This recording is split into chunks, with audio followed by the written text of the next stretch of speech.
8:30 ഞാൻ അവനെയും കുത്തിപ്പൊക്കി. ഞാനൊരു 7:30 ആയപ്പോഴത്തേക്ക് ഉറക്കം ഇല്ല, പ്രോപ്പറായിട്ട് ഉറക്കമില്ല, എങ്കിൽ പോലും 7 ആയപ്പോൾ ഞാൻ മൊത്തത്തിൽ എഴുന്നേറ്റായിരുന്നു.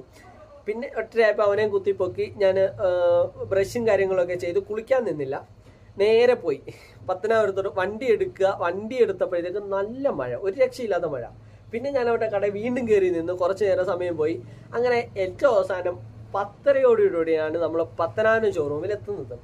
പിന്നെ ഞാൻ ബാറ്ററി കൊടുത്ത് വണ്ടി അവിടുന്ന് അവർക്ക് ഓടിച്ചു നോക്കണമെന്ന് പറഞ്ഞു. ആ ടൈമിൽ വെള്ളിയാഴ്ചയും കൂടെ ആയതുകൊണ്ട് ഒന്നും ചെയ്യാൻ പറ്റണില്ല എനിക്ക്. പിന്നെ ഞാൻ ഏറ്റവും അവസാനം ഒന്നും ചെയ്യാൻ പറ്റണില്ല, കാരണം എനിക്ക് പള്ളിയിൽ പോകണം. ആ സമയത്താണ് അവർ വണ്ടി എടുക്കാൻ വരാൻ പറഞ്ഞത്. ഞാൻ പിന്നെ എൻ്റെ വേറൊരു കൂട്ടുകാരനെ ഏൽപ്പിച്ചിട്ട് പറഞ്ഞാൽ, നീ വന്ന് വണ്ടി എടുത്തോ, നിൻ്റെ വണ്ടി ഞാൻ ഓടിച്ചോളാം, എൻ്റെ കയ്യിലിരിക്കട്ടെ, എന്നിട്ട് നീ എൻ്റെ വണ്ടി തരുമ്പോഴത്തേക്ക് ഞാൻ ഈ വണ്ടി തന്നേക്കാം, അതുവരെ എനിക്ക് എന്തെങ്കിലും അത്യാവശ്യം അങ്ങോട്ടോ ഇങ്ങോട്ടോ പോകണം, വണ്ടി ഇല്ലളിയെന്ന് പറഞ്ഞു.